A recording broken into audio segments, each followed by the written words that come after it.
اور صبح بهارم حریق آتش هجران حضور ناطق قرآن خدا کند که بیایی خدا کند که بیایی گل همیشه بهارم نوای نای نیستان زمین روشن باران خدا کند که بیایی خدا کند که بیایی.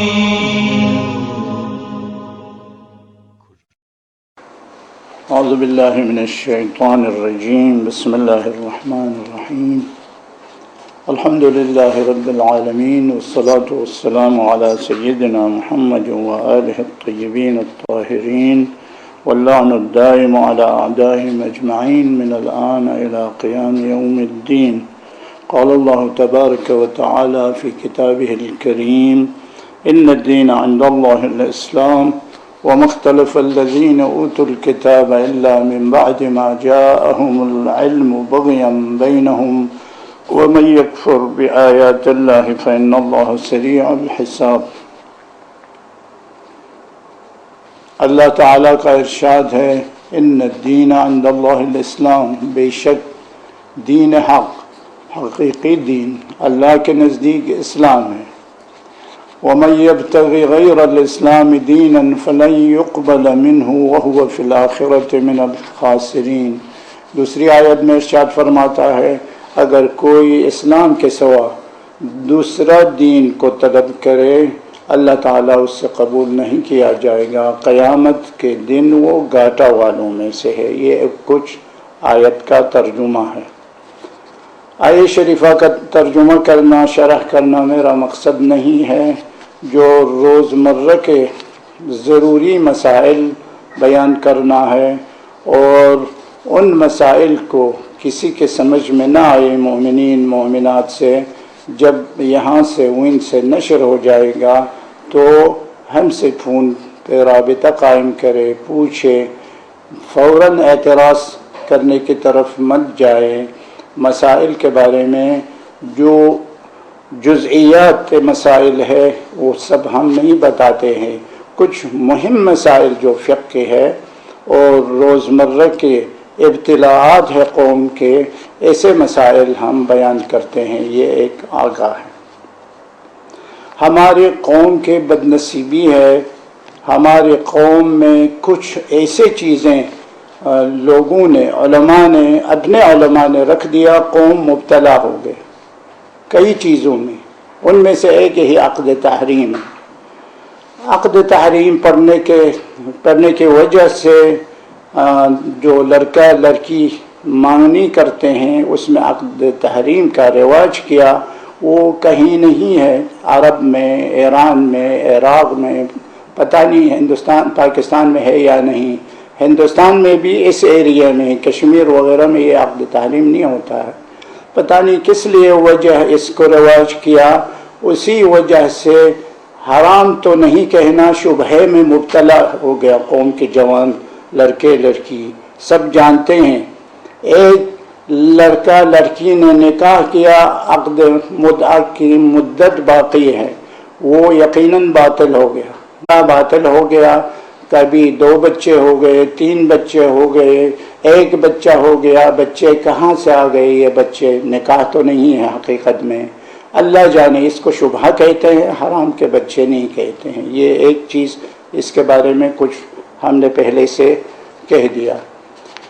دوسری چیز قوم مبتلا ہو گیا وہ یہ ہے غیر سید کا سید بننا.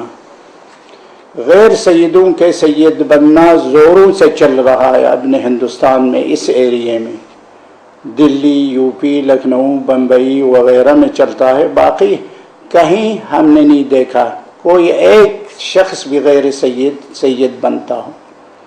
اس ایریے میں سید بنتے ہیں یا ایسی جگہوں میں مخصوص مناطق میں سید بنتے ہیں. کیا وجہ ہے، کس لیے بنتے ہیں پتہ نہیں.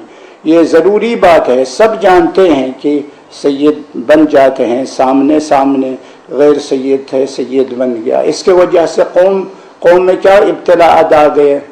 قوم کیوں مبتلا ہو گیا؟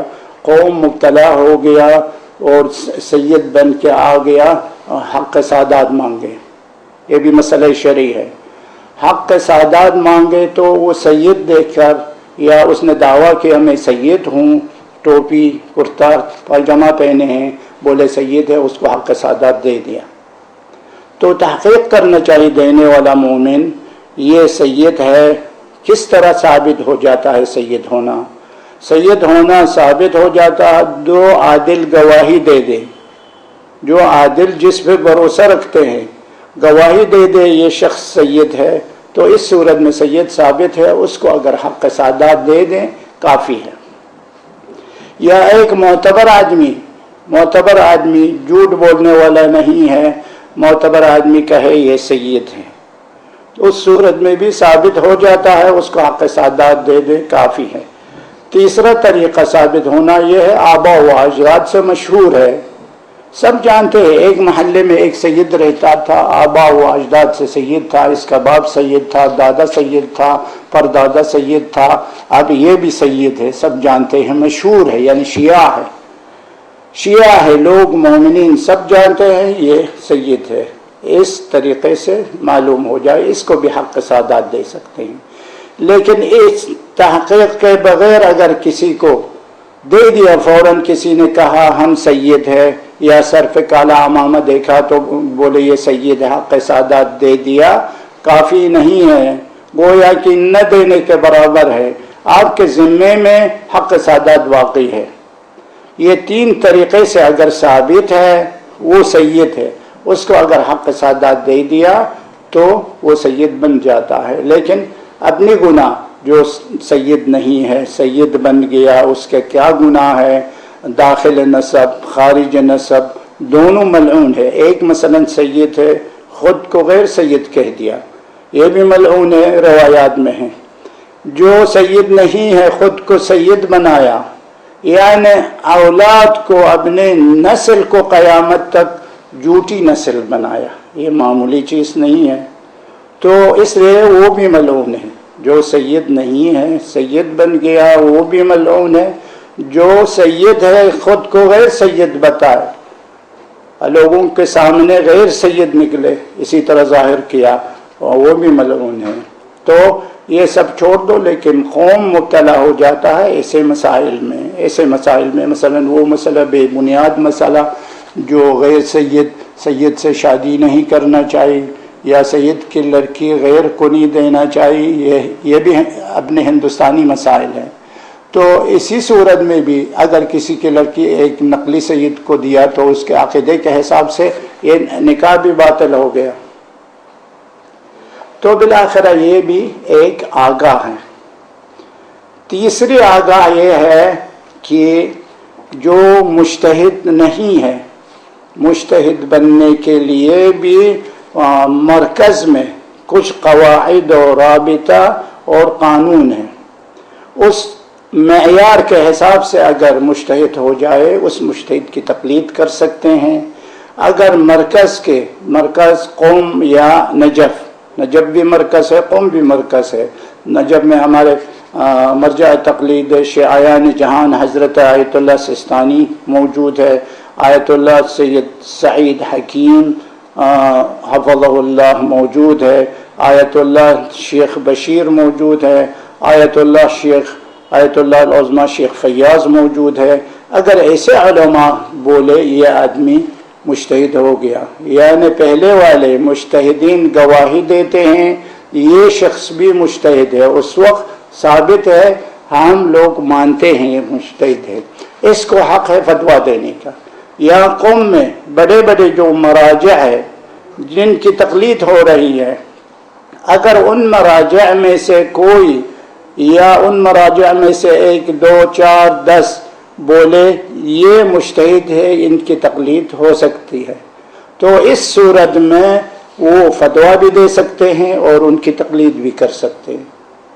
لیکن ان کے علاوہ اگر میں نے کہا میں مجتہد ہوں، تو کسی نے میری تقلید کی، ہم سے ادارے کے لیے اجازت لی، وہ چلا رہے ہیں، سہم امام علیہ السلام خرچ کرتے ہیں، وہ چوری کرنے کے برابر ہے۔ جو مجتہد مسلم نہیں ہے اس سے اجازت لینا بھی جائز نہیں ہے، اس اجازت سے سہم امام علیہ السلام خرچ کرنا بھی جائز نہیں ہے۔ اجازت لینا بھی ضروری ہے سہم امام علیہ السلام خرچ کرنے کے لیے۔ مجتہد مسلم جن کے اکثر مومنین و مومنات تقلید کرتے ہیں ان سے اجازت لینا چاہیے، ان کے اجازت سے ادارے میں خرچ کرنا چاہیے۔ اگر ان کے اجازت کے بغیر اگر خرچ کرے، اجازت بغیر خرچ کرنے کے برابر ہے۔ یعنی کسی چھوٹے موٹے مجتہد میری طرح ایک آدمی سے اجازت لی، اجازت لے کے ادارے میں سہم امام خرچ کر رہے ہیں، اس کا معنی ہے اجازت نہ لینے کے برابر ہے، صحیح نہیں ہے، غلط ہے۔ یہ بھی ایک آگاہ ہے۔ بس ہمارے طہارت میں ہے۔ طہارت ہم نے کہا طہارت معنی نظافت، پاکیزگی، پاکیزگی کا معنی ہے تو اس پاکیزگی سے آ جاتا ہے لغوی معنی، یعنی لغت میں طہارت معنی نظافت، النظافت من الایمان، نظافت ایمان میں سے ہے، اور نظافت پاکیزگی سے اسلام بنے ہیں، یعنی اسلام کی بنیاد پاکیزگی سے ہے۔ اس لیے ہر مسلم کو چاہے اپنے بدن کو، اپنے گھر کو، اپنے بچوں کو، اپنے ماحول کو، اپنے گلی کو پاکیزہ رکھے۔ اگر گورنمنٹ پاک نہ کرے، صفائی نہ کرے، خود پیسہ والے ہیں، بڑے لوگ رہتے ہیں، محلے کتنے گندے ہیں، راستے کتنے گندے ہیں، چلنے والے کو کتنی تکلیف ہوتی ہے، یہ بھی دینی مسئلہ ہے۔ یہ بھی دینی مسئلہ ہے۔ ایسے جگہوں میں بھی سہم امام زکوٰۃ خمس خرچ کر سکتے ہیں، لیکن خمس اگر خرچ کرے تو اجازت ہونا چاہیے، زکوٰۃ وغیرہ خرچ کرے تو اجازت کی بھی ضرورت نہیں ہے۔ راستہ بنانے میں، پل بنانے میں، مسجد و مدارس اور طلاب کے بارے میں خرچ کرنے میں، زکوٰۃ میں اجازت کی، مرجع کی اجازت، زکوٰۃ، رد مظالم وغیرہ میں اجازت کی ضرورت نہیں ہے۔ مجتہد کے وکیل ہے تو وکیل سے اجازت لے لو، وکیل کے ذریعے صرف کرو۔ لیکن سہم امام اگر خرچ کرنا ہے، مرجع سے اجازت لینا یا اس کے وکیل سے اجازت لینا ضروری ہے۔ تو نظافت ایمان میں سے ہے، لیکن ہم خیال نہیں کرتے ہیں نظافت کیا چیز ہے۔ لیکن شرعی طہارت یہ نظافت نہیں ہے۔ شرعی طہارت صرف صاف ہو گیا، زمین پونچھ لیا اور بچے نے زمین پہ پیشاب کیا تو وہ کپڑے سے پونچھ لیا، پاک ہو گیا، پر اسی پہ نماز پڑھتے ہیں، اسی پہ بیٹھتے ہیں، کھانا کھاتے ہیں، یہ پاک نہیں ہوتا ہے، یہ جہالت ہے۔ پاک کرنے کا خاص طریقہ ہے۔ پاک کس طرح کرنا چاہیے؟ زمین، اگر یہ زمین پہ بچے نے پیشاب کیا یا کپڑے پہ بچے نے پیشاب کیا، اگر بچے نے پیشاب کیا وہ زمین پونچھنے سے، کپڑے پہ ایک بار پانی ڈالنے سے پاک نہیں ہوتا ہے۔ ایک مخصوص بچہ، لڑکا اگر کھانا نہ کھاتا ہو، صرف ماں کا دودھ پیتا ہو، اس نے پیشاب کیا کپڑے پہ یا کسی چیز پہ، ایک بار پانی ڈالا، وہ پانی نکل گیا، وہ بھی شرط ہے، پانی روکے ہی نہیں۔ یہ نیچے زمین پہ پیشاب کیا بچے نے، لیکن اس پہ پانی ڈالا تو پانی بھی وہیں رک گیا، نجس رہ گیا۔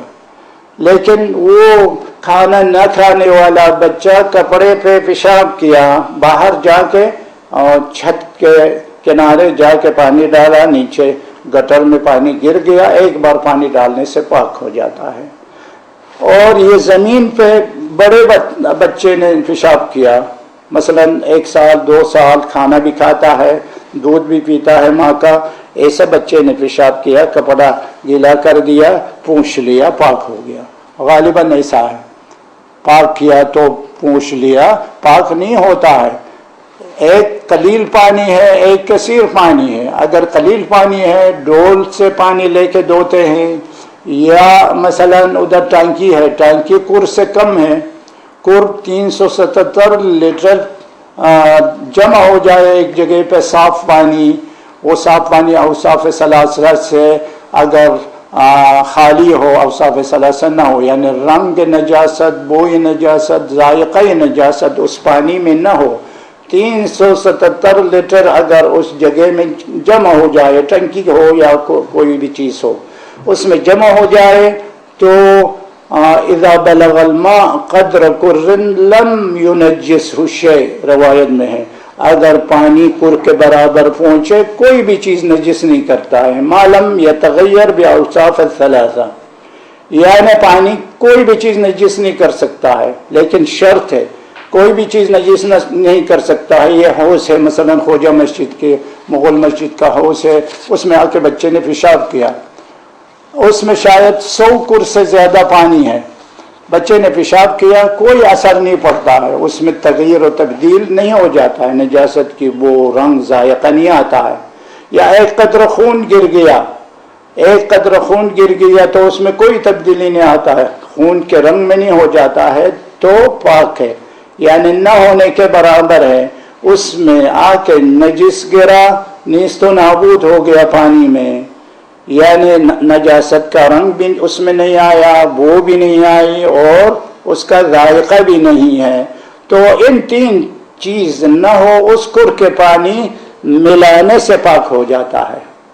یا جاری پانی، جب گھروں میں باہر کا پانی آتا ہے، بمبئی میں کر پانی ہو جس گھر میں، وہ کم ہے بڑے لوگوں کے ہاں، اور رہتا ہے کر والا پانی، کور کا پانی اگر اس نجاست سے بچے نے زمین پہ پیشاب کیا، اس پیشاب پر وہ کور کے پانی سے ملا لیا تو پاک ہو جاتا ہے، اس کو کپڑے سے پونچھ کے پھینک دیا، پاک ہے۔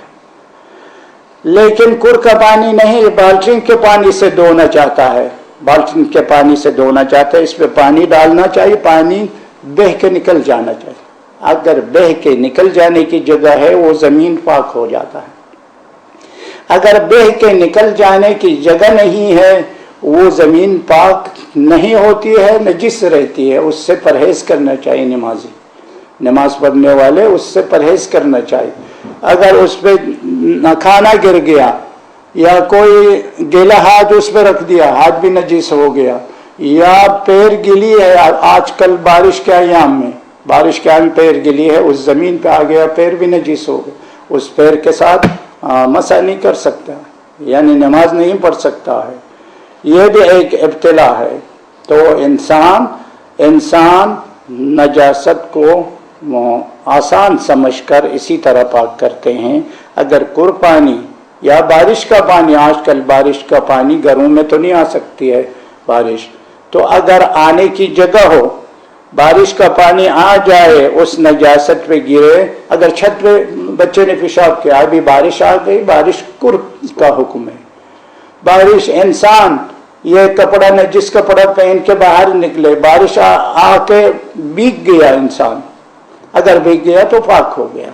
یا انسان معلوم نہیں ٹرین میں سفر کرتا ہے، یہ لوگ نجس ہے، پاک ہے، میرا کپڑا نجس ہو گیا یا نہیں، یا یقیناً نجس ہو گیا، ایک غیر مسلم شخص کے کپڑے سے ملے، دونوں گیلے ہے، تو یقیناً کیا ہوا، نجس ہو گیا۔ اب پھر باہر نکلے ٹرین سے جب باہر نکلا تو بارش ہو گئی، بارش ہو کے کپڑا بھیگ گیا، دھونے کی ضرورت نہیں ہے، پھر وہ کپڑا دھونے کی ضرورت نہیں، اسی سے نماز پڑھ سکتا ہے۔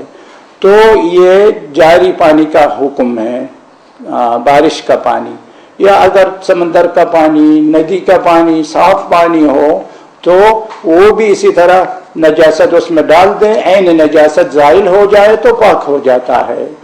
اما اوصاف ثلاثہ سے تغیر ہو جائے، یعنی ایک بڑا کر پانی ہے، 100 کر ہے ایک جگہ میں، اس میں خون اتنا گر گیا، خون کے رنگ میں تبدیل ہو گیا، مثلا محرم میں ایسا ہو جاتا ہے، ہم مزنی کرتے ہیں، سب آ کے کسی حوض میں اگر نہا لے خون کے ساتھ، وہ حوض اگر اس خون کے رنگ میں پانی تبدیل ہو گیا، وہ پانی نجس ہے، نہ وہ کسی چیز کو پاک کر دیتا ہے، نہ طہارت میں اس کو استعمال کر سکتا ہے، نہ پی سکتا ہے، حرام ہے۔ کوئی بھی خون ہو، امام حسین کے نام پہ جو خون بہایا ہو وہ پاک نہیں ہے۔ جاہل لوگ کہتے ہیں عاشورہ کے جو قم زنی کرتے ہیں خون نکلتا ہے وہ خون پاک ہے، یہ جہالت ہے۔ تو فتویٰ دینے والے تم نہیں ہے ذاکر یا ہم، فتویٰ ادھر سے مانگنا چاہے۔ ہمارے پاس اللہ کی نعمت ہے تقلید، تقلید کے لیے بڑے بڑے علماء بیٹھے ہیں۔ اگر بڑے علماء مرجع تقلید جہان اگر بولے یہ امام حسین کے نام پہ خون نکالا، یہ اچھا کام ہے، ثواب ملے گا، لیکن وہ خون پاک نہیں ہے، ان کا فتویٰ ہم نقل کرتے ہیں۔ وہ خون پاک نہیں ہے، اسی کے ساتھ ایک قطرہ بھی ہو، یعنی ایک یہ انگلی کے برابر سے زیادہ خون بدن میں ہو یا کپڑے میں ہو، نماز باطل ہے۔ خون کے بارے میں ایک مخصوص حکم ہے، فقہ میں رسالے میں مذکور ہے، وہ خون اگر درہم بغلی سے زیادہ نہ ہو۔ درہم بغلی کا ایک ہاتھ یہ ہتھیلی کے گودی تک بھی کیا ہے، یعنی بدن میں یا لباس میں درہم بغلی کے برابر یہ ہاتھ کے ہتھیلی کے گودی کے برابر ہو تو وہ معاف ہے، اس سے زیادہ ہو تو نماز باطل ہے۔ یا درہم بغلی یہ اس کو کہتے ہیں بڑی انگلی، ابہام عربی میں، بڑی انگلی کے اوپر والا حصہ اس کے برابر، یعنی جہاں انگوٹھا لگاتے ہیں انگوٹھے کے برابر خون ہو تو معاف ہے۔ لیکن احتیاط کیا ہے؟ یہ سبابہ، عرب لوگ کہتے ہیں اس کو سبابہ کہتے ہیں، انگشت سبابہ، یعنی گالی دینے والی انگلی، جب گالی دے گی تو اسی طرح گالی دے۔ تو اس سبابے کے عقد علیہ اوپر والے حصے کے برابر خون ہو تو احتیاط یہ ہے، یہ معاف ہے۔ یعنی یہ انگلی جو انگشت شہادت بھی کہتے ہیں اس کو، انگشت شہادت کے اوپر والے حصے کے برابر آپ کے بدن میں خون ہو، دماء ثلاثہ کے بغیر، نجس العین کے خون کے بغیر، یعنی خود انسان کے بدن کا خون ہو یا حلال گوشت جانور کا خون ہو، نجس خون ہو، وہ نجس خون معاف ہے، یہ اتنا آ جائے معاف ہے۔ لیکن دماء ثلاثہ ہو، اگر خون حیض ہو، نفاس ہو، استحاضہ جو عورتوں سے ہوتے ہیں یہ خون، نفاس، حیض، استحاضے کے خون ذرہ برابر بھی بدن میں یا لباس میں ہو، نماز باطل ہے۔ اور بعض فقہا نے یہ بھی اضافہ کیا ہے دماء ثلاثہ کے علاوہ، خون حیض و نفاس و استحاضہ کے علاوہ نجس العین کا خون، کتا، خنزیر، کافر کے خون سے بھی ذرہ برابر انسان کے بدن میں یا لباس میں ہو، نماز باطل ہے۔ تو یہ سب کہاں سے آ گئی؟ اگر پانی قلیل پانی ہو، قلیل پانی ہو تو اس کو دھونے سے پاک ہو جاتا ہے، لیکن کبھی خون، پاخانہ وغیرہ دھونے کے بعد کچھ اثر رہتا ہے اس میں، پاخانے کا رنگ رہتا ہے، مخصوصاً سفید کپڑے میں، یا خون کا رنگ رہتا ہے، پاخانے کا رنگ، جس طرح دھونا ہے، نچوڑے، پانی ڈالے قلیل پانی سے یا پانی میں ڈبائی کے بعد عین زائل ہونا چاہیے، صرف ڈبانے سے پاک ہو گیا یا جاری پانی سے ملایا پاک نہیں ہے۔ ایک بار جاری پانی سے ملایا پاک اس صورت میں ہے اگر عین نجاست زائل ہو جائے۔ اگر عین نجاست زائل 10 بار آپ نے اس کو دھویا پھر بھی عین نجاست اس میں موجود ہے، وہ پاک نہیں ہوگا۔ عین نجاست زائل ہونے کے بعد ایک بار پانی میں ڈالا پاک ہو جاتا ہے۔ اما قلیل پانی سے دھونے سے پاک نہیں ہوتا ہے۔ تو الحمدللہ رب العالمین، وآخر دعوانا ان الحمدللہ۔ نگار صبح بهارم، حریق آتش هجران، حضور ناطق قرآن، خدا کند که بیایی، خدا کند که بیایی، گل همیشه بهارم، نوای ناینه